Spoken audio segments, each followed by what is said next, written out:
그 일 없었던 걸로 해주세요. 원하시는 게 뭡니까? 돈입니까? 40년 전 불길 속에서 제가 살린 아이가 있었습니다. 그 아이가 대기업 회장이 되어 제 앞에 나타났습니다. 그런데 그가 제게 건넨 첫 마디는 고맙다는 인사가 아니었습니다.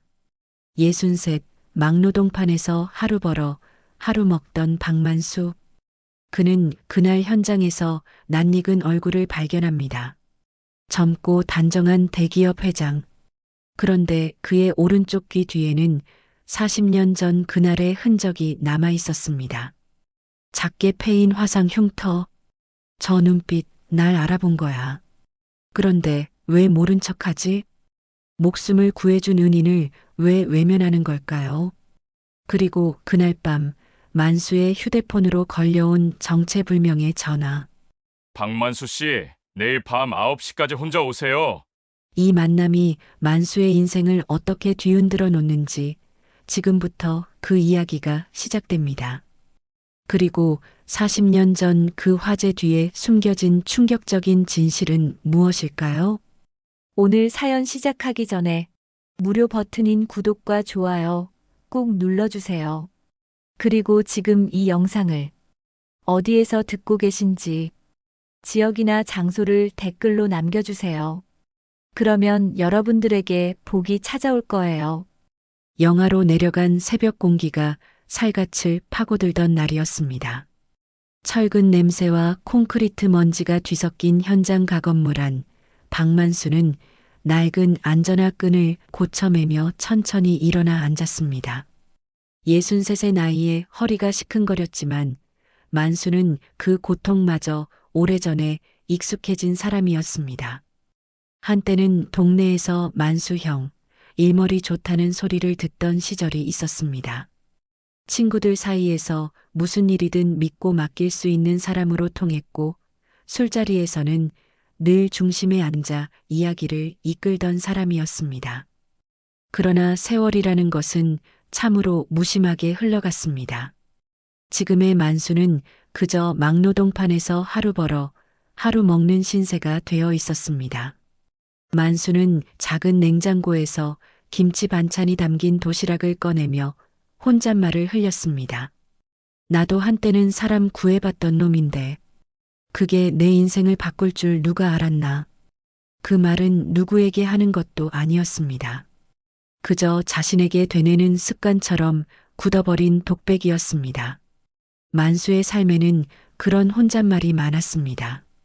아내에게도 아들에게도 차마 하지 못한 말들이 쌓이고 쌓여서 결국 자기 자신에게만 뱉어내는 말이 된 것이었습니다. 옆방에서 기침 소리가 들려왔습니다. 만수의 아내 순자였습니다. 올해로 60이 된 순자는 요즘 들어 부쩍 기침이 잦아졌습니다. 만수는 찬장에서 약 봉지를 꺼내 조심스럽게 건넸습니다.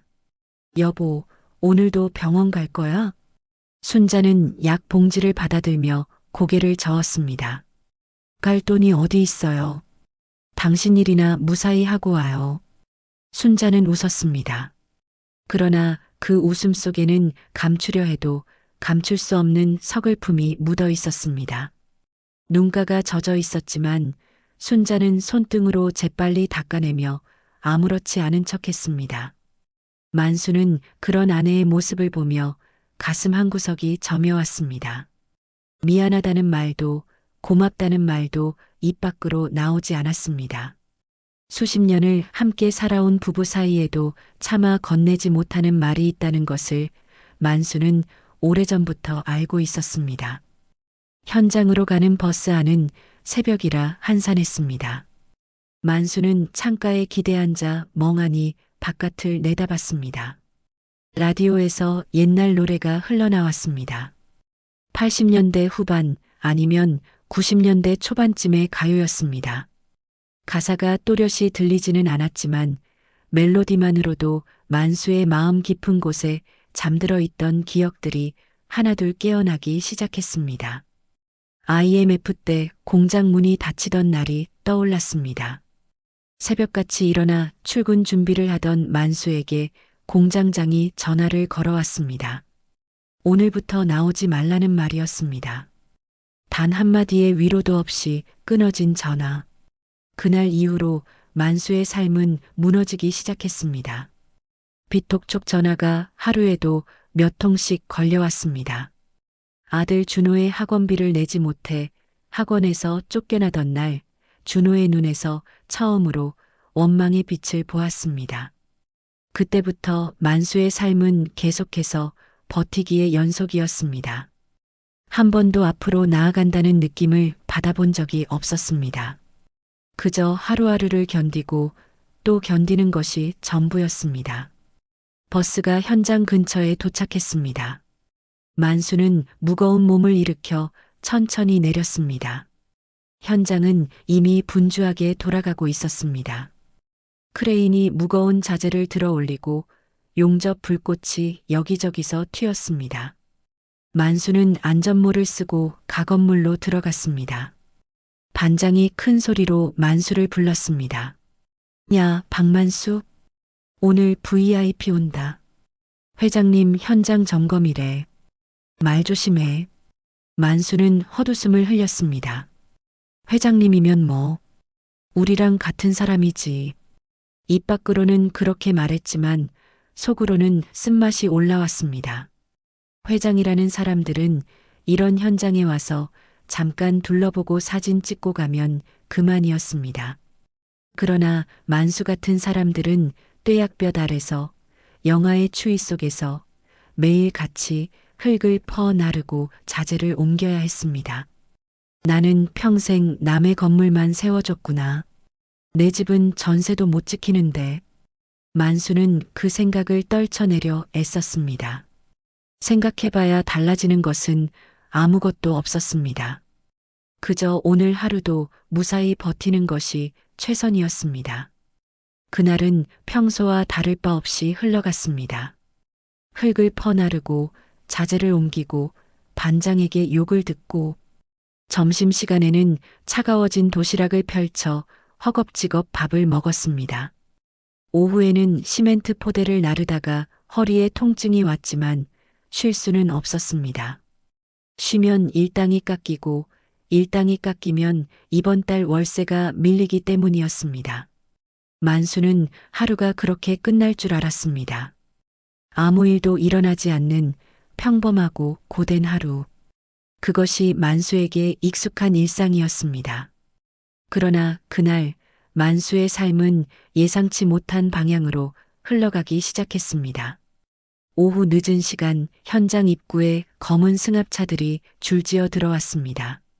정장 차림의 사람들이 차에서 내리기 시작했습니다. 노동자들 사이에서 술렁거림이 일었습니다. 회장님이 오신다는 소문이 빠르게 퍼졌습니다. 만수는 멀찍이서 그 광경을 지켜봤습니다. 자신과는 상관없는 일이라고 생각했습니다. 그러나 차에서 내린 한 남자의 얼굴을 보는 순간 만수의 심장이 덜컥 내려앉았습니다. 저 눈빛. 만수의 손에서 장갑이 툭 떨어졌습니다. 그러나 만수는 그것을 줍지 못했습니다. 온몸이 굳어버린 것처럼 움직일 수가 없었습니다. 40년 전의 기억이 번개처럼 머릿속을 스쳤습니다. 동네 시장 골목, 겨울밤, 치솟던 불길, 그리고 그 불 속에서 울던 어린아이. 설마. 만수는 그 한마디를 입안에서 굴렸습니다. 그러나 차마 소리내어 말할 수는 없었습니다. 그 어린아이가 지금 저 사람이 된 것일까? 만수의 머릿속에서 과거와 현재가 뒤엉켜 소용돌이쳤습니다. 그리고 만수는 깨달았습니다. 오늘 하루는 결코 평범하게 끝나지 않으리라는 것을. 점심 무렵 현장에 검은 승합차들이 줄지어 들어왔습니다. 만수는 자재를 나르다가 잠시 손을 멈추고 그 광경을 바라봤습니다. 정장 차림의 사람들이 차에서 줄지어 내렸습니다. 양복깃이 바람에 펄럭였고 구두는 먼지투성이 현장 바닥에 어울리지 않게 반들반들 빛났습니다. 노동자들 사이에서 수군거림이 일었습니다. 저게 서한그룹 회장이래. 진짜? 어린 것이 벌써 회장이야? 재벌 3세라던데. 경영수완이 보통이 아니라더라. 만수는 그 말들을 귓전으로 흘려들었습니다. 자신과는 상관없는 세계의 이야기였습니다. 만수에게 회장이니 재벌이니 하는 것은 텔레비전 속에서나 보는 존재였습니다. 같은 하늘 아래 살지만 결코 마주칠 일이 없는 다른 세상 사람들이었습니다. 차 문이 열리고 가운데서 한 남자가 모습을 드러냈습니다. 회장 서준혁이었습니다. 43세 나이에 젊고 단정한 얼굴. 텔레비전 뉴스에서 보던 모습 그대로였습니다. 서준혁은 비서들에게 둘러싸인 채 현장 통로를 향해 걸어갔습니다. 만수는 멀찍이서 서준혁을 보다가 갑자기 온몸이 굳어버리는 것을 느꼈습니다. 손에서 장갑이 툭 떨어졌습니다. 그러나 만수는 그것을 줍지 못했습니다. 심장이 덜컥 내려앉는 느낌이었습니다. 저 눈빛. 만수의 머릿속에서 무언가가 번쩍 지나갔습니다. 익숙한 느낌이었습니다. 어디선가 본 적이 있는 눈빛이었습니다. 그러나 어디서 봤는지 기억이 쉽게 떠오르지 않았습니다. 아니, 설마. 만수는 고개를 저으며 스스로를 타일렀습니다. 40년 전 일이었습니다. 그때 그 아이가 살아있다 해도 지금쯤 어딘가에서 평범하게 살고 있을 것이었습니다. 대기업 회장이 됐을 리가 없었습니다. 그러나 만수의 시선은 서준혁에게서 떠나지 않았습니다. 서준혁이 안전모를 쓰고 현장 통로를 지나는 순간 햇빛이 비스듬히 비쳤습니다. 그 빛이 서준혁의 오른쪽 귀 뒤를 비추었습니다. 작게 패인 화상 흉터가 보였습니다. 오래된 흔적이었습니다. 만수의 머릿속이 번개처럼 돌아갔습니다. 40년 전 1980년대 후반이었습니다. 동네 시장 골목 근처의 단층 주택에서 불이 났습니다. 겨울밤이었습니다. 만수는 그날 야근을 마치고 집으로 돌아가던 길이었습니다. 골목에서 연기가 피어오르는 것을 보고 뛰어갔습니다. 집안에서 아이 울음소리가 들렸습니다. 사람들은 불길이 무서워 가까이 가지 못하고 멀찍이서 지켜보고만 있었습니다. 소방차는 아직 오지 않았습니다. 만수는 주저하지 않았습니다. 젖은 수건으로 얼굴을 감싸고 불길 속으로 뛰어들었습니다. 연기와 열기 속에서 만수는 어린아이를 발견했습니다. 서너 살쯤 되어 보이는 남자아이였습니다. 아이는 구석에 웅크리고 울고 있었습니다. 만수는 아이를 번쩍 안아들고 불길을 헤치며 밖으로 나왔습니다. 그때 무너지던 천장 조각에서 불똥이 튀었습니다. 아이의 오른쪽 귀 뒤에 화상을 입었습니다. 만수의 손등에도 화상을 입었습니다. 그러나 다행히 둘 다 목숨은 건졌습니다. 그 일이 지역신문에 작은 기사로 실렸습니다. 화재 속 아이 구한 청년이라는 제목이었습니다. 만수는 잠깐 동네에서 영웅 대접을 받았습니다. 그러나 그것도 얼마 가지 않았습니다. 세월이 흐르면서 사람들은 그 일을 잊어갔고 만수 자신도 그 기억을 마음 깊은 곳에 묻어두었습니다. 저 사람은 그때 그 애야. 내가 불에서 꺼낸 아이. 만수는 자신도 모르게 중얼거렸습니다. 심장이 미친 듯이 뛰었습니다. 다리에 힘이 풀렸습니다. 반장이 만수를 밀쳤습니다. 야, 멍 때리지 말고 일해. 오늘 얼마나 바쁜지 몰라. 만수는 비틀거리며 정신을 차렸습니다. 그러나 서준혁에게서 눈을 뗄 수가 없었습니다. 서준혁은 비서들과 함께 현장을 둘러보며 무언가 지시를 내리고 있었습니다. 그때 서준혁이 잠시 만수 쪽을 바라봤습니다. 두 사람의 시선이 마주쳤습니다. 찰나의 순간이었지만 만수는 서준혁의 눈빛에서 무언가를 읽었습니다. 놀람과 당혹, 그리고 애써 감추려는 무언가가 스쳐 지나갔습니다. 서준혁은 재빨리 시선을 피하고 비서에게 무언가 말했습니다. 그리고 서둘러 그 자리를 떠났습니다. 만수는 확신했습니다. 저 눈빛, 날 알아본 거야. 그런데 왜 모른 척하지? 그날 저녁 만수는 집에 돌아와서 오래된 서랍을 뒤졌습니다. 옛날 물건들이 가득한 서랍이었습니다. 빛바랜 가족사진, 아들 준호의 어린 적 성적표, 그리고 오래된 신문 스크랩들이 나왔습니다. 만수는 신문 스크랩 사이에서 노랗게 변색된 종이 한 장을 꺼냈습니다. 40년 전의 신문 기사였습니다.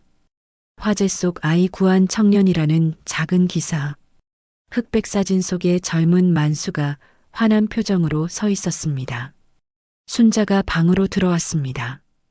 그걸 왜 또 꺼내요? 옛날 일 생각하면 뭐해요? 만수는 말끝을 흐렸습니다. 그 애가 살아서 회장이 됐나 봐. 순자는 놀란 표정을 지었습니다. 그러나 이내 씁쓸하게 웃었습니다. 당신이 사람 하나 살렸으면 됐지. 뭘 더 바라요. 그 사람이 회장이 됐든 뭐가 됐든 우리 삶이 달라지는 건 아니잖아요. 만수도 그렇게 생각하려 했습니다. 40년 전에 좋은 일 한 번 한 것뿐이었습니다. 그것으로 무언가를 바라는 것은 욕심이었습니다. 순자의 말이 맞았습니다. 그런데 그 순간 만수의 휴대폰이 울렸습니다. 화면에 뜬 번호는 모르는 번호였습니다. 만수는 잠시 망설이다가 전화를 받았습니다. 낮은 남자 목소리가 들려왔습니다. 박만수 씨, 내일 밤 9시 공사장 뒤편 컨테이너로 오시죠. 혼자 오세요. 만수가 물으려는 사이에 전화가 끊어졌습니다. 만수의 손바닥이 식은땀으로 젖어들었습니다. 심장이 요동쳤습니다. 이건 좋은 일일까? 나쁜 일일까? 만수는 꺼진 휴대폰 화면을 바라보며 생각에 잠겼습니다. 40년 동안 묻어두었던 과거가 갑자기 눈앞에 나타난 것 같았습니다. 그리고 그 과거는 만수에게 어떤 대가를 요구하는 것 같았습니다. 순자가 걱정스러운 눈으로 물었습니다. 누구예요? 무슨 전화예요? 만수는 고개를 저었습니다. 아무것도 아니야. 그냥 잘못 걸려온 전화야. 그러나 만수의 마음속에는 불안이 자리 잡기 시작했습니다. 40년 전 그 불길이 다시 만수의 삶을 태우려 하는 것 같았습니다. 다음 날 밤 만수는 현장 뒤편 컨테이너로 향했습니다. 밤 공기는 차가웠고 인적이 드문 현장 뒤편은 가로등도 제대로 없어 어둠에 잠겨 있었습니다. 만수의 발걸음에 자갈이 밟히는 소리만 울렸습니다. 컨테이너 앞에 도착하자 문이 열려 있었습니다. 안에서 희미한 불빛이 새어나왔습니다. 만수는 심호흡을 한 번 하고 안으로 들어갔습니다. 컨테이너 안에는 세 사람이 앉아 있었습니다. 정장을 입은 남자 둘과 단정한 차림의 여자 한 명이었습니다. 만수는 그들의 얼굴을 하나씩 훑어봤습니다. 모두 처음 보는 얼굴이었습니다. 여자가 먼저 일어나 명함을 내밀었습니다. 서한그룹 비서실 이도윤입니다. 만수는 명함을 받아들었습니다. 손이 미세하게 떨렸지만 만수는 애써 태연한 척했습니다. 도윤은 차가운 눈빛으로 만수를 바라봤습니다. 비즈니스 상대를 대하는 눈빛이라기보다는 처리해야 할 문제를 바라보는 눈빛이었습니다. 도윤이 단도직입적으로 말했습니다. 박만수 씨, 어제 회장님을 보셨죠? 만수는 숨을 삼켰습니다. 심장이 두근거렸지만 만수는 똑바로 도윤의 눈을 마주 봤습니다.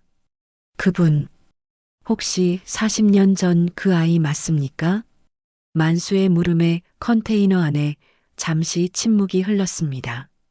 정장 입은 남자 하나가 말을 끊듯 끼어들었습니다. 쓸데없는 소리 하지 마세요. 괜히 입 밖에 내면 곤란해집니다. 만수는 욱하는 감정이 치밀었습니다. 40년 전 자신은 목숨을 걸고 어린아이를 불 속에서 구해냈습니다. 그런데 지금 눈앞에 이 사람들은 마치 만수가 무슨 잘못이라도 한 것처럼 대하고 있었습니다. 곤란? 내가 사람 살린 게 왜 곤란해? 만수의 목소리가 높아졌습니다. 정작 남자가 인상을 찌푸렸지만 도윤이 손을 들어 그를 제지했습니다. 도윤이 차갑게 웃으며 말했습니다. 회장님은 과거 이야기가 밖으로 새는 걸 원치 않습니다. 박만수 씨께서 협조해 주시면 감사하겠습니다. 협조라는 말이 만수의 신경을 거슬렀습니다. 마치 범죄자에게 자백을 요구하는 것 같은 말투였습니다. 만수는 분노가 치밀었지만 애써 감정을 누르며 물었습니다. 고맙단 말 한마디도 없이 사람을 이렇게 막대해도 되는 겁니까? 도윤이 대답하려는 순간 컨테이너 문이 열렸습니다. 모두의 시선이 문 쪽으로 향했습니다. 회장 서준혁이 들어왔습니다. 낮에 현장에서 봤을 때와는 달리 서준혁의 표정에는 복잡한 감정이 서려 있었습니다. 피로와 긴장, 그리고 무언가를 감추려는 듯한 경계심이 엿보였습니다. 서준혁이 만수를 바라보며 말했습니다. 박만수 씨, 맞죠? 그날 나를 꺼내준 분. 만수는 목이 꽉 막히는 것을 느꼈습니다. 40년 전의 어린아이가 지금 눈앞에 어른이 되어 서 있었습니다. 그것도 대기업의 회장으로. 그래, 살아있었구나. 만수의 목소리가 떨렸습니다. 반가움과 안도, 그리고 알 수 없는 서러움이 뒤섞인 감정이었습니다.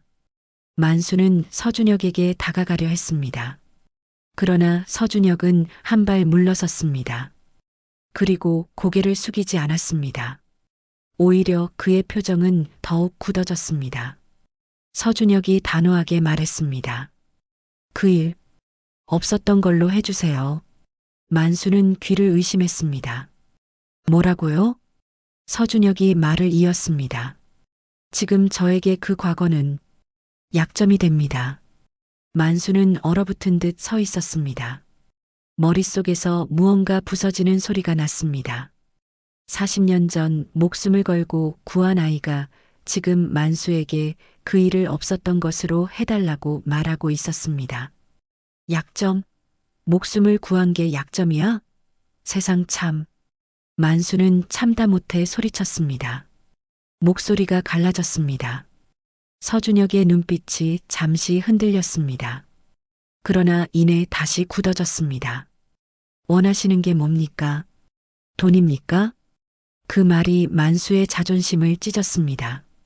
수십 년간 쌓아온 삶의 무게, 가난 속에서도 지키려 했던 인간으로서의 존엄, 그 모든 것이 돈이라는 한마디에 짓밟히는 느낌이었습니다. 돈? 만수는 웃다가 울음이 섞였습니다. 눈가가 뜨거워졌습니다. 내가 60 넘어 막노동하는 게 돈 때문인 줄 알아? 난 인정이 받고 싶었다. 내가 헛살지 않았다는 걸. 만수의 목소리가 떨렸습니다. 컨테이너 안에 무거운 침묵이 내려앉았습니다. 서준혁은 아무 말도 하지 않았습니다. 도윤이 중재하듯 앞으로 나섰습니다. 손에는 두툼한 봉투가 들려 있었습니다. 이사비 명목으로 준비했습니다. 조용히 받으세요. 만수는 봉투를 밀어냈습니다. 봉투가 바닥에 떨어졌습니다. 필요 없어. 만수는 돌아섰습니다. 더 이상 그 자리에 있고 싶지 않았습니다. 문을 열고 나가려는데 서준혁의 목소리가 등 뒤에서 들려왔습니다. 박만수 씨, 정말로 이대로 끝내실 겁니까? 만수는 돌아보지 않았습니다. 끝내는 게 아니야. 처음부터 시작도 안 했어. 만수는 컨테이너를 나왔습니다. 밤 공기가 뺨을 스쳤습니다. 차가웠지만 만수는 오히려 그 차가움이 고마웠습니다. 뜨거워진 눈가를 식혀주는 것 같았습니다. 저 아이는 왜 이렇게 됐지? 그 불 속에서 살아나온 게 축복만은 아니었나? 만수는 발걸음을 옮기며 생각에 잠겼습니다. 서준혁의 눈빛이 계속 머릿속에 맴돌았습니다. 차갑고 단호해 보였지만 그 안에는 무언가 다른 것이 숨어 있는 것 같았습니다. 두려움? 아니면 절박함? 만수는 고개를 저었습니다. 지금 자신이 알 수 있는 것은 아무것도 없었습니다. 컨테이너에서 멀어질 때 만수는 어둠 속에서 누군가 자신을 지켜보고 있다는 느낌을 받았습니다. 뒤를 돌아봤지만 아무도 보이지 않았습니다. 그러나 골목 어딘가에서 담배 불빛이 잠깐 반짝였습니다. 그리고 낮은 목소리가 어둠 속에서 흘러나왔습니다. 저 늙은이가 입 열면 끝장이야. 만수는 그 소리를 듣지 못했습니다. 무거운 발걸음으로 집을 향해 걸어갈 뿐이었습니다. 그날 밤 만수는 잠을 이루지 못했습니다. 천장을 바라보며 40년 전의 기억을 떠올렸습니다. 불길과 연기, 아이의 울음소리, 그리고 아이를 안고 뛰쳐나오던 순간. 그때의 만수는 아무것도 바라지 않았습니다. 그저 눈앞에 위험에 처한 생명이 있었고 구할 수 있으니까 구한 것뿐이었습니다.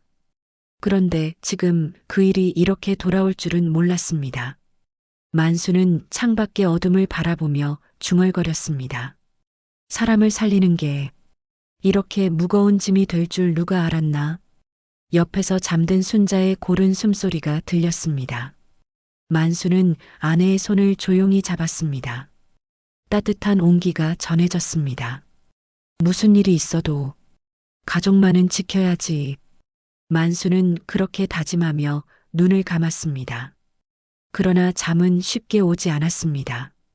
며칠 뒤 만수는 현장에서 갑작스러운 통보를 받았습니다. 아침 일찍 현장에 도착한 만수에게 반장이 어색한 표정으로 다가왔습니다.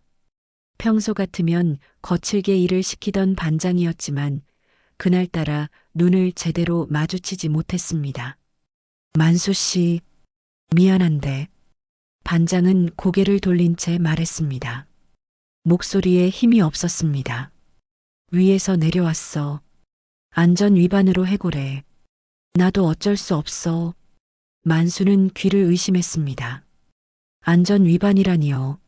수십 년간 현장에서 일하면서 단 한 번도 안전 규정을 어긴 적이 없었습니다. 오히려 젊은 노동자들에게 안전의 중요성을 가르치던 사람이 바로 만수였습니다.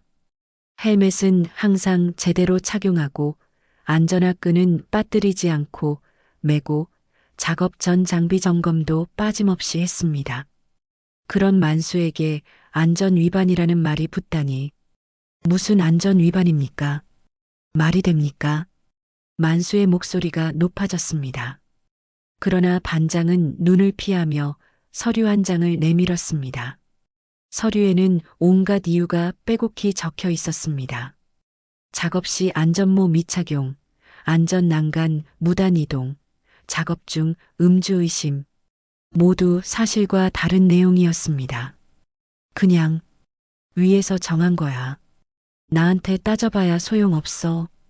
반장의 목소리에서 미안함이 묻어났지만 동시에 체념도 느껴졌습니다. 반장도 이것이 부당하다는 것을 알고 있었지만 위에서 내려온 지시를 거부할 힘이 없었던 것입니다. 만수는 서류를 받아들었습니다. 손이 떨렸습니다. 분노가 치밀었지만 만수는 소리치지 않았습니다. 소리친다고 달라지는 것은 아무것도 없다는 것을 만수는 오래전부터 알고 있었습니다. 세상은 힘없는 자의 항변에 귀를 기울이지 않았습니다. 입 막으려고 내 밥줄을 끊는구나. 만수는 속으로 중얼거렸습니다. 컨테이너에서 있었던 일이 떠올랐습니다.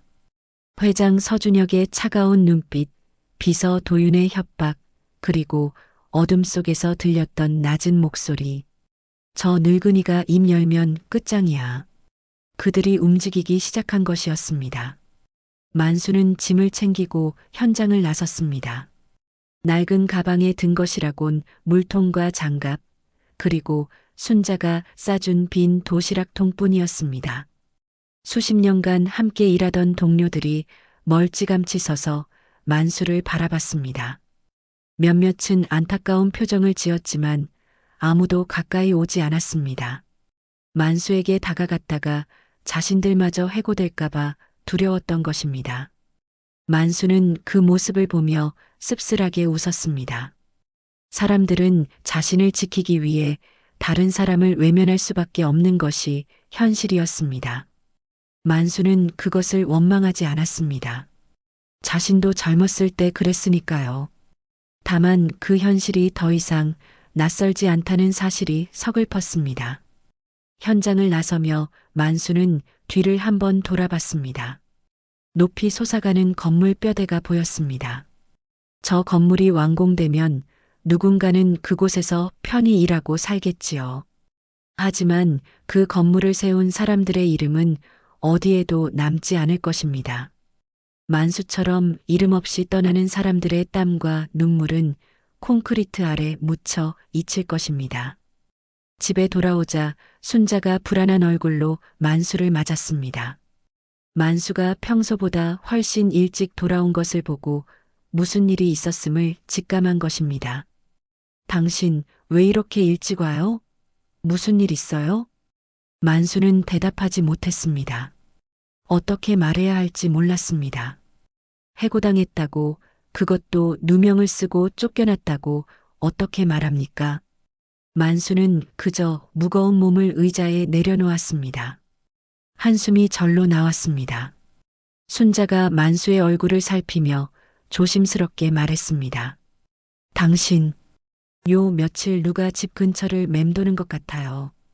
만수는 고개를 들었습니다. 심장이 덜컥했습니다. 뭐라고? 순자의 얼굴에 두려움이 서려 있었습니다. 평소에 강단 있던 순자였지만 이번에는 목소리가 떨렸습니다. 아침에 쓰레기 버리러 나갔는데 골목 끝에 검은 차가 서 있더라고요. 사람은 안 보였는데 뭔가 찜찜해요. 어제도 그랬고 그제도 그랬어요. 만수의 가슴이 철렁했습니다. 자신뿐만 아니라 가족까지 감시당하고 있는 것이었습니다. 분노와 두려움이 동시에 밀려왔습니다. 만수는 주먹을 꽉 쥐었습니다.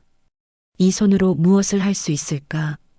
아무것도 할 수 없다는 무력감이 온몸을 짓눌렀습니다. 그날 밤 만수는 오래된 동네 친구 오철수를 만났습니다. 철수는 64으로 만수와 동갑이었습니다. 젊었을 때 시장에서 같이 일하던 사이였습니다. 그때는 둘 다 패기 넘치는 청년이었습니다. 세상을 다 가진 것처럼 웃고 떠들던 시절이 있었습니다. 세월이 흘러 둘 다 머리가 휘어지고 허리가 굽었지만 가끔 만나 소주 한 잔 기울이는 사이로 남아 있었습니다. 작은 술집 구석자리에서 소주잔을 기울이며 만수가 조심스럽게 입을 열었습니다. 철수야, 40년 전 그 화재 기억나냐? 철수의 표정이 굳었습니다. 손에 들린 소주잔이 멈췄습니다. 철수는 잠시 아무 말 없이 만수를 바라봤습니다. 아, 그 얘긴 왜 꺼내? 철수의 목소리에 긴장이 묻어 있었습니다. 평소의 느긋한 말투가 아니었습니다. 만수는 눈치를 챘지만 물러서지 않았습니다. 회장이라는 사람이 그때 그 애 같아. 철수가 소주잔을 탁 내려놓았습니다. 잔에서 술이 조금 흘렀습니다. 철수는 주위를 둘러봤습니다. 술집 안은 한산했고 주인은 카운터에서 졸고 있었습니다. 아무도 듣고 있지 않은 것을 확인하고 철수가 낮은 목소리로 말했습니다. 그 화재, 단순 사고 아니었어. 만수는 숨을 멈췄습니다. 심장이 빠르게 뛰기 시작했습니다. 철수가 떨리는 목소리로 말을 이었습니다. 마치 오래 묻어두었던 비밀을 꺼내는 것처럼 힘겨워 보였습니다. 그 집, 보험이 과하게 들어있었거든. 집값보다 몇 배나 많은 보험이었어. 그리고 그의 아버지 도망갔잖아. 불나고 나서 코빼기도 안 비쳤어. 경찰에서 찾으려 했는데 흔적도 없이 사라졌다더라. 만수의 머릿속에서 퍼즐 조각이 맞춰지는 것 같았습니다. 어렴풋하게 느꼈던 의문들이 하나씩 형태를 갖추기 시작했습니다. 아버지가 불을 냈다? 철수가 천천히 고개를 끄덕였습니다. 그때 불 나기 전에 동네에 소문이 있었어. 누가 아이만 없으면 편하다고. 새 여자랑 살고 싶은데 아이가 걸린다고. 만수는 소름이 돋았습니다. 전신에 오한이 퍼졌습니다. 술을 마셨는데도 온몸이 차가워지는 것 같았습니다. 그럼 그 애는 버려진 거야? 아버지한테? 철수는 대답하지 않았습니다. 고개를 숙이고 술잔만 만지작거렸습니다. 그 침묵이 답이었습니다. 만수는 술잔을 비웠습니다. 독한 소주가 목구멍을 타고 내려갔지만 가슴속의 답답함은 사라지지 않았습니다. 40년 전 그 불길 속에서 구한 아이. 그 아이는 세상에서 가장 가까워야 할 사람에게 버려진 것이었습니다. 부모의 손에 죽을 뻔했던 아이. 그 아이가 살아서 대기업 회장이 되었지만 그 상처는 어디로 갔을까요? 만수는 집으로 돌아가는 길에 생각에 잠겼습니다. 어두운 골목길이 유난히 길게 느껴졌습니다. 가로등 불빛이 드문드문 비추는 길을 걸으며 만수는 40년 전을 떠올렸습니다. 불길 속으로 뛰어들던 그 순간 만수는 아무 생각이 없었습니다. 그저 아이의 울음소리가 들렸고 구해야 한다는 생각뿐이었습니다. 그것이 어떤 결과를 가져올지, 그 아이가 어떤 운명을 타고났는지 알 리가 없었습니다. 그런데 갑자기 뒤에서 발소리가 들렸습니다. 만수가 뒤를 돌아보려는 순간 골목 끝에 검은 차가 멈춰 섰습니다. 헤드라이트 불빛이 만수의 눈을 찔렀습니다. 문이 열리고 정장 입은 남자가 내렸습니다. 컨테이너에서 봤던 얼굴이었습니다. 박만수 씨 경고했습니다. 남자의 목소리는 낮고 차가웠습니다. 감정이 느껴지지 않는 목소리였습니다. 만수는 이를 악물었습니다. 어쩌라고. 남자가 한 발 다가왔습니다. 가로등 불빛이 그의 얼굴을 비추었습니다. 무표정한 얼굴이었지만 눈빛은 날카로웠습니다. 당신 가족부터 조심하세요. 그 말에 만수는 몸이 굳었습니다. 분노가 끓어올랐지만 동시에 두려움이 밀려왔습니다. 순자의 얼굴이 떠올랐습니다. 아들 준호의 얼굴이 떠올랐습니다. 내가 무슨 힘이 있다고 가족까지 건드려? 남자는 아무 대답 없이 차에 올라탔습니다. 엔진 소리가 울리고 차가 어둠 속으로 사라졌습니다. 만수는 골목에 홀로 남았습니다. 밤바람이 차갑게 불어왔습니다. 만수의 손이 떨렸습니다. 분노인지 두려움인지 구분이 되지 않았습니다. 어쩌면 둘 다였을 것입니다. 그 순간 만수는 결심했습니다. 이건 돈이나 인정의 문제가 아니야. 이건 사람이 사람에게 어디까지 할 수 있나의 문제야. 만수는 발걸음을 옮겼습니다. 집을 향해, 가족을 향해, 그리고 진실을 향해. 무엇이 기다리고 있든 이대로 물러설 수는 없었습니다. 40년 전 불 속으로 뛰어들었던 것처럼 만수는 다시 한번 두려움을 넘어서기로 했습니다. 다음 날 아침 만수가 가장 두려워하던 일이 벌어졌습니다. 순자가 쓰러진 것입니다. 부엌에서 아침 준비를 하던 순자가 갑자기 비틀거리더니 바닥에 주저앉았습니다. 손에 들고 있던 국자가 떨어지며 쨍그랑 소리를 냈습니다. 만수는 그 소리를 듣고 황급히 달려갔습니다. 여보, 여보, 정신 차려. 순자의 얼굴은 창백했습니다. 이마에는 식은땀이 맺혀 있었고 입술은 파르르 떨렸습니다. 만수는 순자를 안아 일으키며 급하게 구급차를 불렀습니다. 병원 응급실에서 몇 시간을 기다린 끝에 의사가 나왔습니다. 젊은 의사는 서류를 들여다보며 담담하게 말했습니다. 과로와 스트레스가 원인입니다. 특별히 큰 이상은 없지만 당분간 절대 안정이 필요합니다. 마음을 편히 가지시도록 해주세요. 만수는 그 말을 들으며 마음이 천근만근 무거워졌습니다. 순자가 그동안 얼마나 힘들었는지 만수는 미처 알지 못했습니다. 아내는 항상 웃으며 괜찮다고 했습니다. 당신 걱정 말고 일이나 하라고, 나는 아무렇지도 않다고. 그러나 속으로는 얼마나 지쳐 있었던 것일까요? 남편이 해고당하고 누군가 집 주변을 맴돌고 알 수 없는 위협이 가족을 조여오는 상황에서 순자가 받았을 압박이 어땠을지 만수는 짐작조차 할 수 없었습니다. 병실에서 잠든 순자의 가방을 정리하던 만수는 낯선 봉투를 발견했습니다. 하얀 봉투였습니다. 봉투를 열자 두툼한 현금 다발이 들어 있었습니다. 100만 원짜리가 빼곡했습니다. 그리고 그 안에 작은 쪽지가 있었습니다. 입 다물면 가족은 안전. 만수는 눈앞이 하얘졌습니다. 손이 부들부들 떨렸습니다.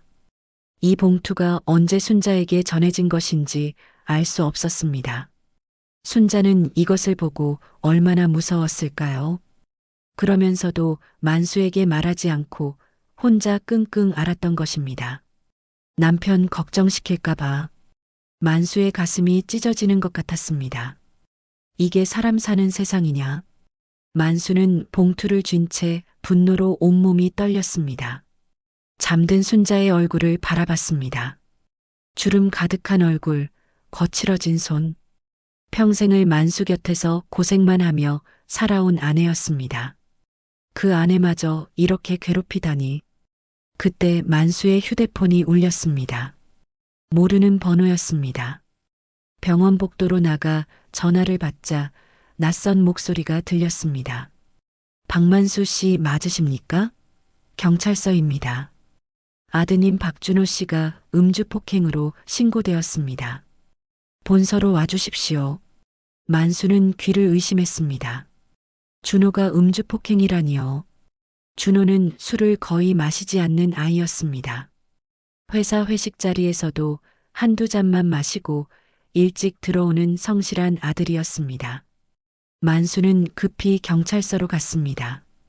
경찰서 유치장 앞에서 준호가 만수를 보자마자 소리쳤습니다. 아빠, 나 진짜 아니야. 누가 내 이름으로 신고한 거야. 나는 어젯밤 집에 있었어. 회사 끝나고 바로 들어와서 잤다고. 35된 아들의 눈에 억울함과 분노가 가득했습니다. 만수는 아들의 말을 믿었습니다. 준호가 그런 짓을 할 사람이 아니라는 것을 만수는 알고 있었습니다. 어릴 때부터 착하고 성실했던 아이였습니다.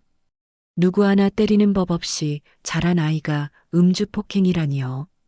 경찰에게 따졌지만 소용없었습니다. 신고가 들어왔고 목격자 진술도 있다는 것이었습니다. 만수는 직감했습니다. 조작이었습니다. 목격자도 매수된 것이 분명했습니다. 회장 주변 사람들이 만수를 꺾기 위해 가족을 흔들고 있는 것이었습니다. 아내를 쓰러뜨리고 아들에게 누명을 씌우고 이 모든 것이 만수의 입을 막기 위한 공작이었습니다. 만수는 분노가 끓어올랐지만 동시에 무력감에 짓눌렸습니다. 돈도 없고 백도 없고 힘도 없는 자신이 무엇을 할 수 있단 말입니까? 경찰서를 나서며 만수는 절망 속에서 결심했습니다. 더 이상 당하고만 있을 수 없었습니다. 물러서면 가족이 더 위험해질 것이 뻔했습니다. 만수는 곧장 서한그룹 본사로 향했습니다. 본사 로비는 휘황찬란했습니다. 대리석 바닥이 거울처럼 빛났고 천장에는 거대한 샹들리에가 매달려 있었습니다. 정장 차림의 사람들이 바쁘게 오갔습니다. 만수의 낡은 점퍼와 흙 묻은 신발이 그곳에 전혀 어울리지 않았습니다. 로비에 있던 사람들이 만수를 이상하게 쳐다봤습니다. 마치 더러운 것을 보는 눈빛이었습니다. 만수는 안내 데스크로 다가갔습니다. 서준혁 회장 만나러 왔소. 안내원이 만수를 위아래로 훑어보더니 코웃음을 쳤습니다. 예약 없으시면 안 됩니다. 나가주세요. 경비원 2명이 다가왔습니다. 만수를 밖으로 내보내려는 것이었습니다. 만수는 참았던 분노가 터졌습니다. 목소리가 로비 전체에 울려 퍼졌습니다. 서준혁, 너 내가 살려줬잖아. 이게 사람 할 짓이냐? 로비에 있던 모든 사람이 멈춰섰습니다. 놀란 눈으로 만수를 바라봤습니다. 경비원들이 달려와 만수의 팔을 잡았습니다.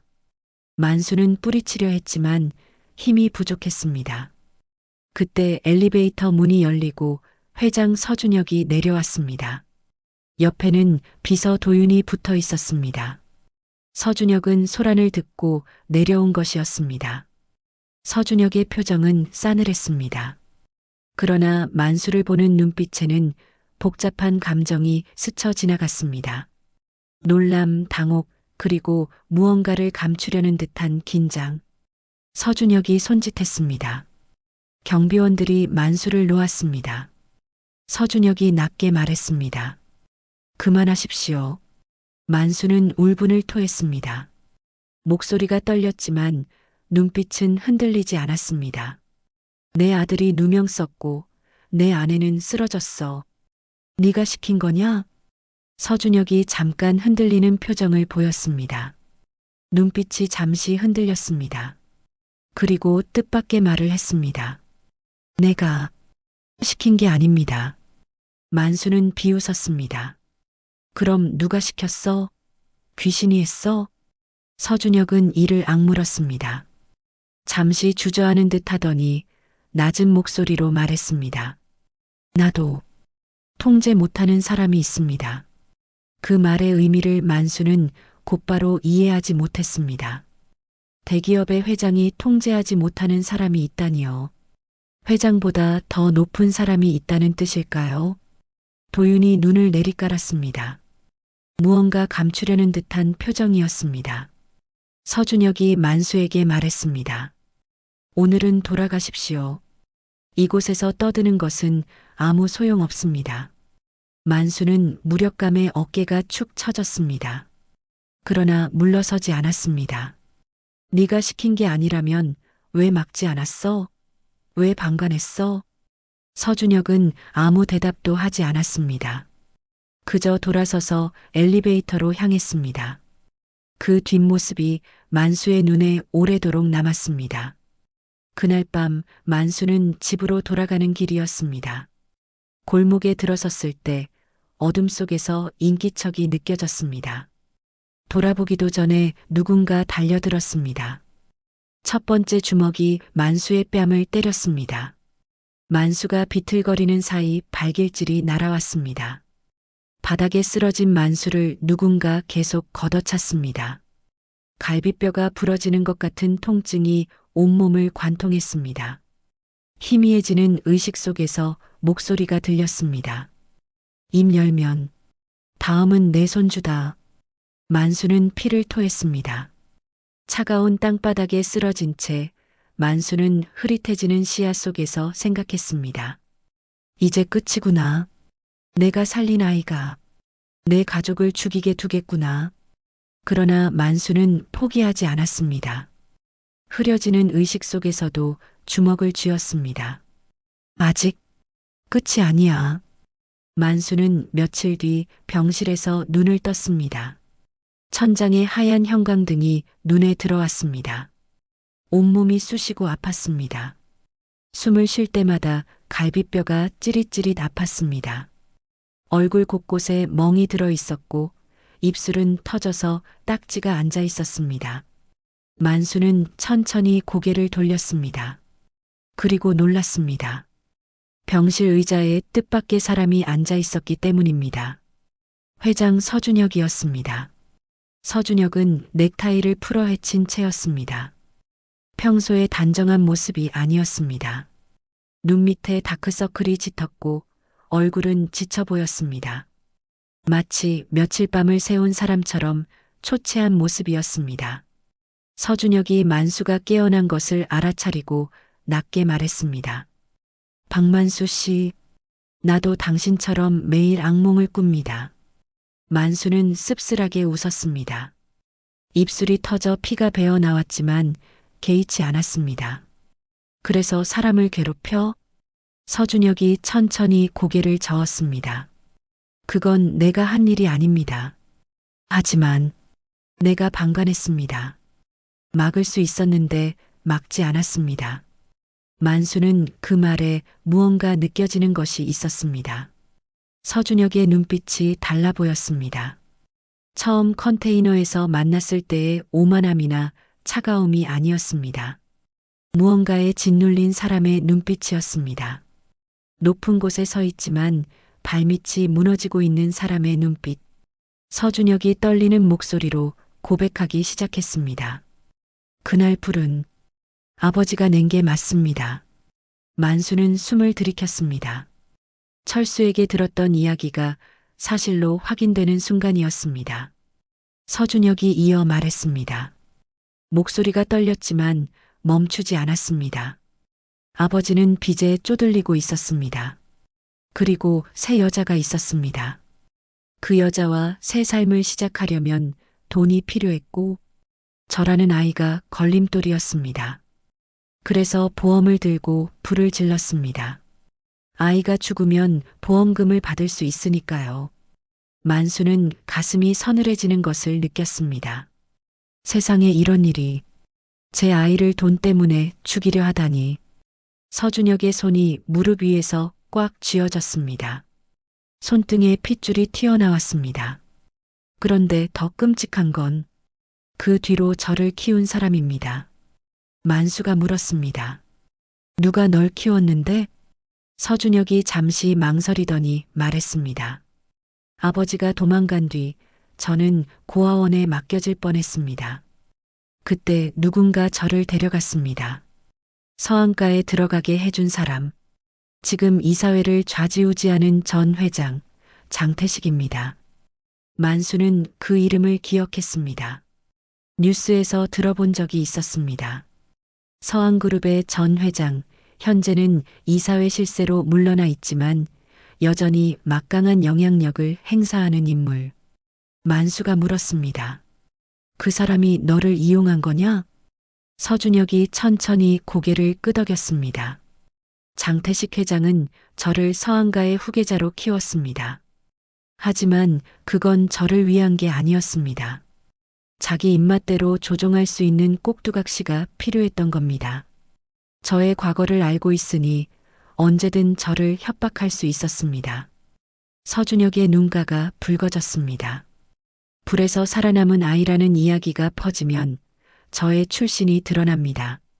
아버지가 보험금 때문에 불을 질렀다는 사실, 저버린 아이라는 사실. 재벌가에서는 그런 출신은 약점이 됩니다. 그래서 입을 막으라고 누군가 움직였습니다. 그게 장태식 회장 쪽 사람들입니다. 만수는 눈물이 나려는 것을 참았습니다. 모든 것이 이해되기 시작했습니다. 이 아이도 평생 협박 속에서 살았구나. 40년 전 불 속에서 구한 아이. 그 아이는 아버지에게 버려지고 장태식이라는 사람에게 이용당하며 살아온 것이었습니다. 회장이라는 화려한 자리에 앉아 있었지만 그 속에서는 여전히 불 속에 갇혀 있던 것이었습니다. 밖에서 보기에는 성공한 사람이었지만 안에서는 평생 두려움에 떨며 살아온 사람이었습니다. 만수가 물었습니다. 그래서 어쩌려고? 서준혁이 만수를 똑바로 바라봤습니다. 박만수 씨가 원하는 게 돈이든 사과든 다 하겠습니다. 대신 나와 함께 그 실세를 끊어냅시다. 만수는 잠시 망설였습니다. 가족을 지키는 게 먼저였습니다. 순자는 아직 병원에 있었고 준호는 누명을 쓴 채 경찰 조사를 받고 있었습니다. 이 상황에서 더 큰 싸움에 뛰어드는 것이 옳은 일인지 만수는 확신할 수 없었습니다. 만수가 말했습니다. 내가 뭘 할 수 있는데. 돈도 없고 백도 없고 힘도 없는 늙은이가. 서준혁이 대답했습니다. 증인이 되어 주십시오. 40년 전 그날의 진실을 증언해 주십시오. 그것만으로도 충분합니다. 나머지는 제가 준비하겠습니다. 만수는 생각에 잠겼습니다. 마음 한구석에서 또렷한 목소리가 들려왔습니다. 여기서 멈추면 그들은 또 다른 약자를 밟는다. 만수는 천천히 입을 열었습니다. 좋아. 대신 조건이 있어. 서준혁이 물었습니다. 무엇입니까? 내 가족, 손끝 하나라도 건드리면 난 진짜 끝까지 간다. 내 목숨이 붙어 있는 한 절대 물러서지 않을 거야. 서준혁은 처음으로 만수에게 고개를 숙였습니다. 약속드립니다. 제 목숨을 걸고. 만수는 그 모습을 바라봤습니다. 40년 전 불 속에서 안아 올렸던 어린아이가 지금 눈앞에서 고개를 숙이고 있었습니다. 기묘한 감정이 밀려왔습니다. 분노도 원망도 연민도 아닌 무언가. 어쩌면 그것은 운명 같은 것이었는지도 모릅니다. 만수는 오래된 서랍 속 신문 스크랩을 떠올렸습니다. 그 기사. 화재 속 아이 구한 청년이라는 기사.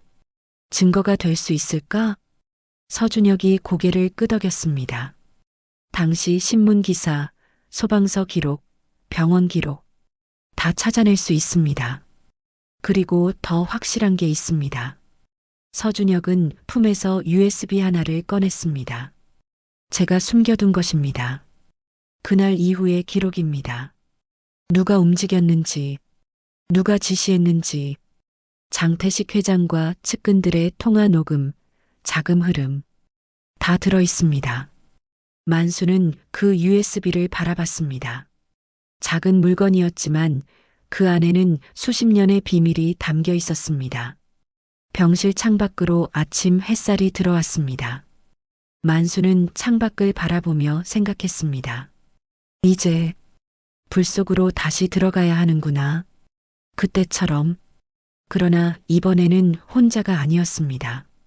40년 전에는 만수 혼자 불 속으로 뛰어들었지만 이번에는 함께할 사람이 있었습니다. 만수는 서준혁을 바라봤습니다.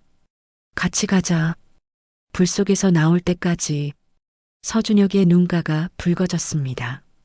그러나 눈물을 흘리지는 않았습니다. 그저 고개를 끄덕일 뿐이었습니다. 두 사람은 아무 말 없이 창밖을 바라봤습니다. 새로운 싸움이 시작되려 하고 있었습니다. 서한그룹 이사회 당일이 밝았습니다.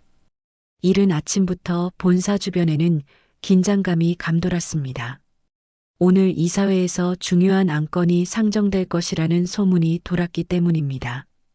임원들은 평소보다 일찍 출근했고 비서들은 분주하게 움직였습니다. 회의실은 숨막히는 긴장감으로 가득 차 있었습니다. 긴 테이블 양쪽에 임원들이 앉아 있었습니다. 모두 정장 차림에 넥타이를 단정히 매고 있었습니다. 가운데 빈자리에는 회장 서준혁이 앉을 예정이었습니다. 테이블 상석에는 이사회 실세 장태식이 버티고 앉아 있었습니다. 70대의 노인이었지만 눈빛은 날카롭고 위압적이었습니다. 문이 열리고 서준혁이 들어왔습니다. 그리고 그 옆에는 허름한 점퍼 차림의 만수가 함께 있었습니다. 만수의 얼굴에는 아직 멍 자국이 남아 있었습니다. 임원들 사이에서 수군거림이 터졌습니다. 저 노인이 누구야? 막노동자라는데? 회장님이 왜 저런 사람을 이사회에? 장태식이 천천히 입을 열었습니다. 목소리는 낮았지만 회의실 전체에 울려 퍼졌습니다. 서준혁 회장, 오늘은 사적인 인연을 들이밀 자리가 아닙니다. 이사회는 회사의 중대사를 논의하는 자리입니다. 서준혁이 차갑게 대꾸했습니다. 사적인 게 아닙니다. 범죄입니다. 회의실이 술렁였습니다. 임원들이 서로 눈치를 보며 웅성거렸습니다.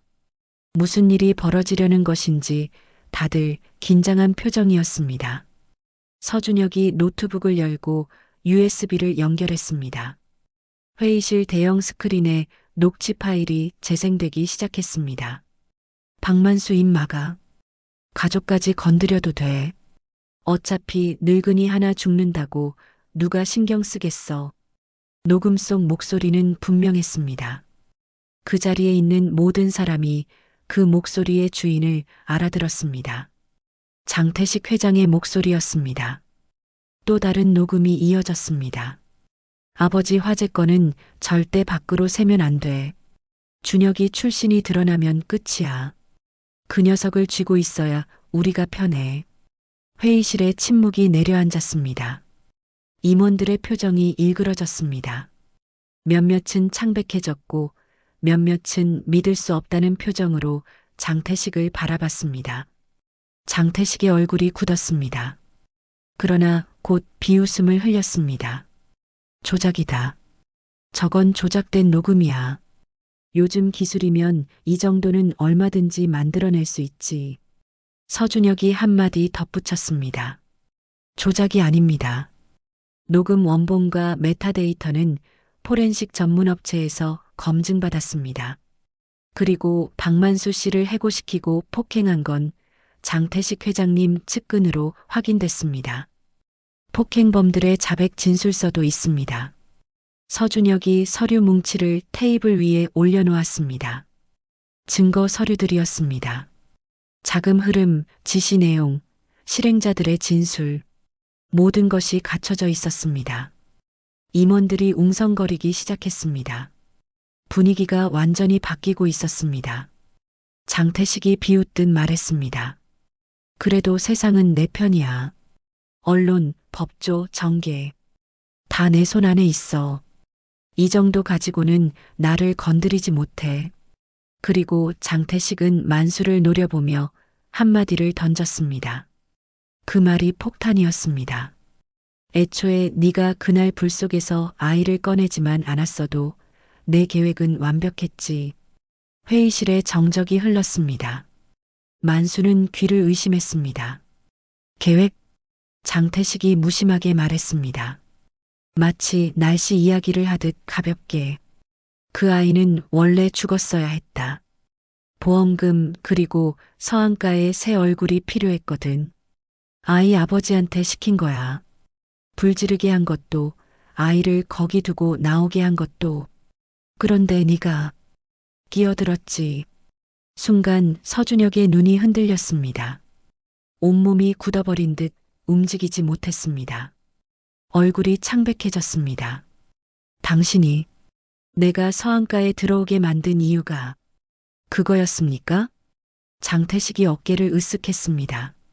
아이가 죽으면 보험금을 받고 그 돈으로 사업을 확장하려 했지. 그런데 네가 살아버렸어. 그래서 계획을 바꿨다. 살아남은 아이를 데려다가 서한가 후계자로 키우기로.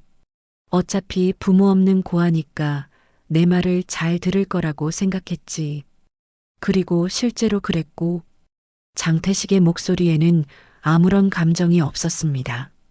마치 사업 보고를 하듯 담담했습니다. 사람의 목숨을 장난감 다루듯 했다는 고백을 아무렇지도 않게 하고 있었습니다.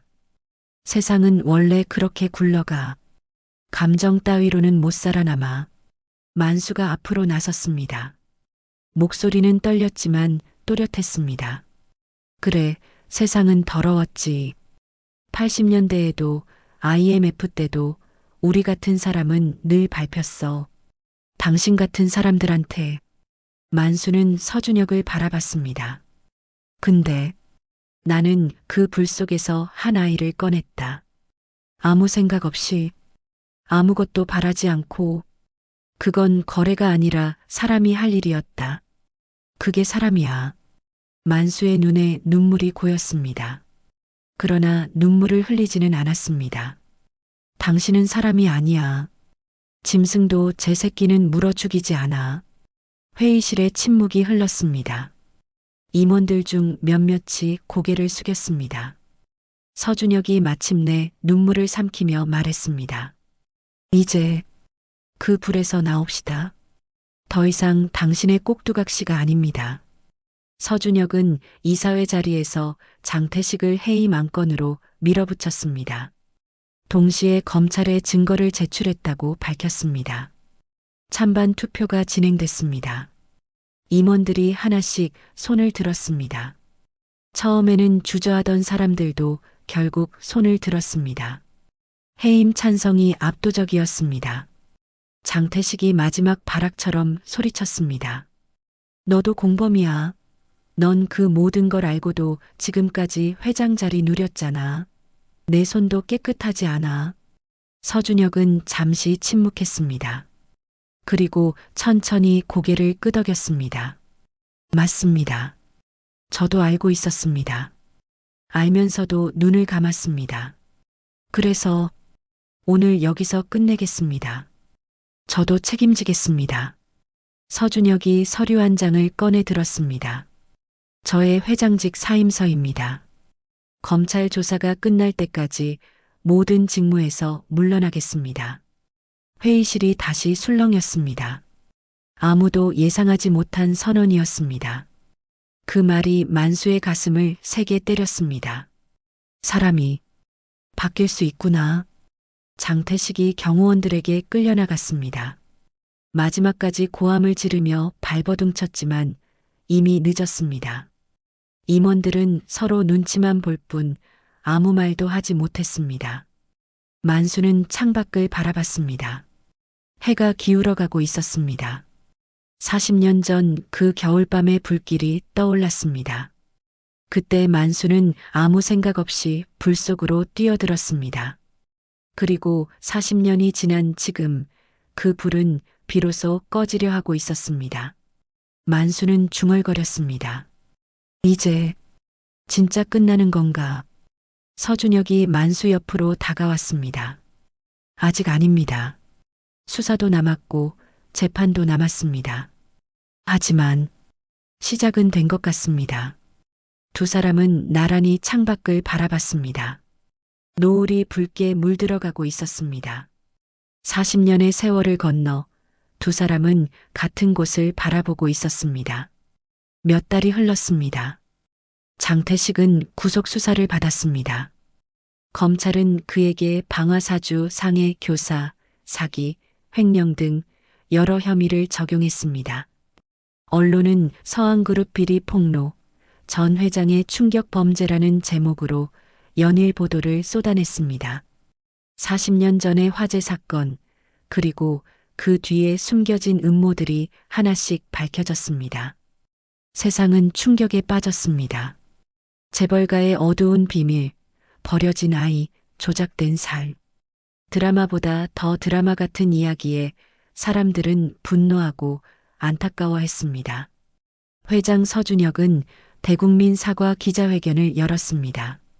수백 명의 기자들 앞에서 서준혁은 담담하게 자신의 과거를 털어놓았습니다. 아버지에게 버려졌던 일, 장태식에게 이용당하며 살아온 일, 그리고 그 모든 것을 알면서도 침묵했던 일. 저는 피해자이기도 했지만 가해자이기도 했습니다. 알면서도 눈을 감았습니다. 그 대가를 치르겠습니다. 기자들의 카메라 플래시가 터졌습니다. 서준혁은 눈을 감지 않았습니다. 똑바로 카메라를 바라보며 말을 이었습니다. 그리고 오늘 한 분을 소개하고 싶습니다. 서준혁이 옆을 바라봤습니다. 무대 옆에서 만수가 걸어 나왔습니다. 낡은 정장을 빌려 입은 만수의 모습이 어색해 보였지만 눈빛만은 단단했습니다. 40년 전 제 목숨을 구해준 분입니다. 박만수 선생님이 없었다면 저는 여기 없습니다. 그리고 이번에 진실이 밝혀진 것도 선생님 덕분입니다. 서준혁이 만수에게 고개를 숙였습니다. 카메라 플래시가 다시 터졌습니다. 집에서 텔레비전으로 그 장면을 지켜보던 순자가 눈물을 흘렸습니다. 옆에 있던 아들 준호도 눈시울이 붉어졌습니다. 준호의 누명은 이미 벗겨진 뒤였습니다. 진짜 범인이 잡혔고 조작에 가담한 사람들이 줄줄이 검거됐습니다. 며칠 뒤 만수가 집에 돌아왔습니다. 순자가 조용히 만수의 손을 잡았습니다. 당신, 이제 좀 인정받았네요. 만수는 울음을 터뜨렸습니다. 참아왔던 눈물이 한꺼번에 쏟아졌습니다. 평생을 억눌러왔던 서러움, 외로움, 그리고 안도가 뒤섞인 눈물이었습니다. 나, 그냥 사람답게 살고 싶었어. 그것뿐이었어. 순자가 만수의 등을 쓸어주었습니다. 아무 말 없이 그저 곁에 있어 주었습니다. 수십 년을 함께 살아온 부부 사이에 말은 필요 없었습니다. 서준혁은 후속 조치로 현장 노동자 안전 및 의료지원 재단을 설립했습니다. 재단 이름은 만수재단이었습니다. 만수는 처음에 자신의 이름을 쓰는 것을 한사코 거부했습니다. 내가 뭐라고? 내 이름이 거기 붙어. 그러나 서준혁이 간곡히 부탁했습니다. 이 이름이 있어야 사람들이 기억합니다. 이름 없이 일하다 다치고 버려지는 노동자도 존중받아야 한다는 것을. 선생님의 이름이 그 상징이 되어 주십시오.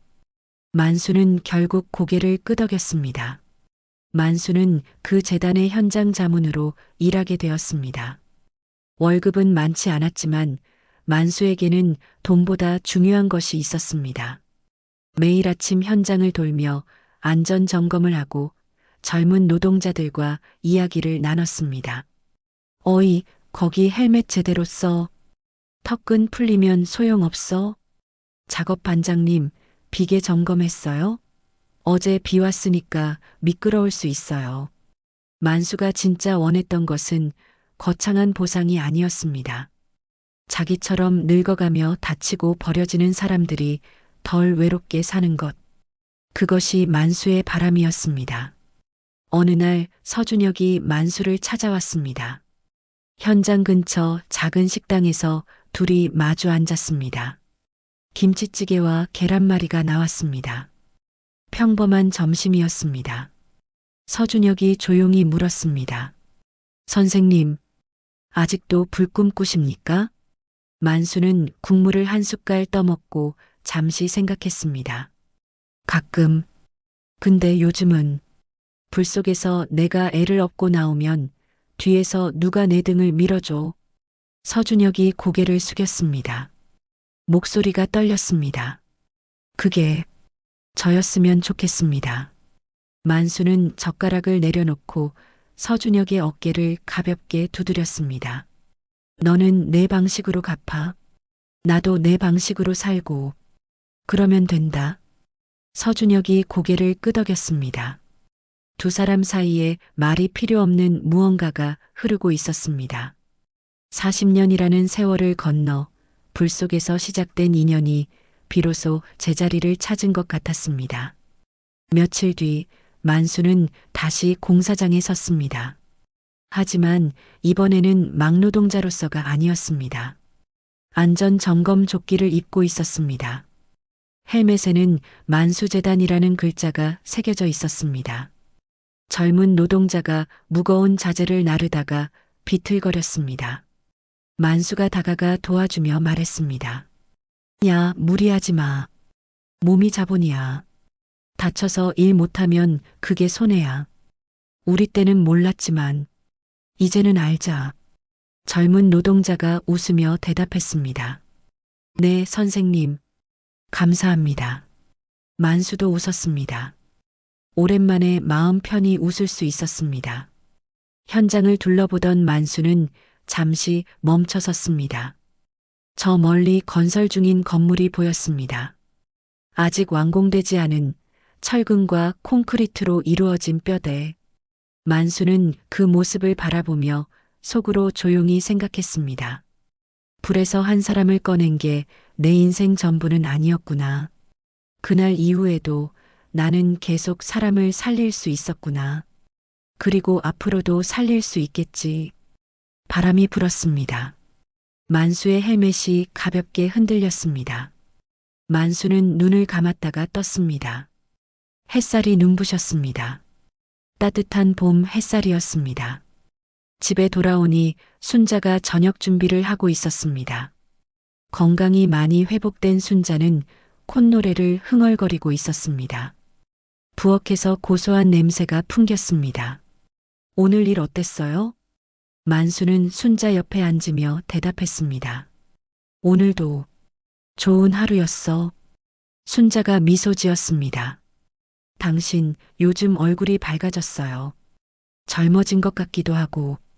만수는 쑥스럽게 웃었습니다. 나이 먹고 젊어지면 어디 쓰겠어. 순자가 만수의 팔을 가볍게 쳤습니다. 또 그런 소리. 당신은 내 눈에 항상 젊어요. 만수는 순자의 손을 잡았습니다. 거칠고 주름진 손이었습니다. 평생을 함께 고생하며 살아온 손이었습니다. 당신 덕분이지. 평생? 창밖으로 노을이 물들어가고 있었습니다. 붉은 노을이었지만 40년 전의 불길과는 달랐습니다. 따뜻하고 평화로운 빛이었습니다. 만수는 그 노을을 바라보며 생각했습니다.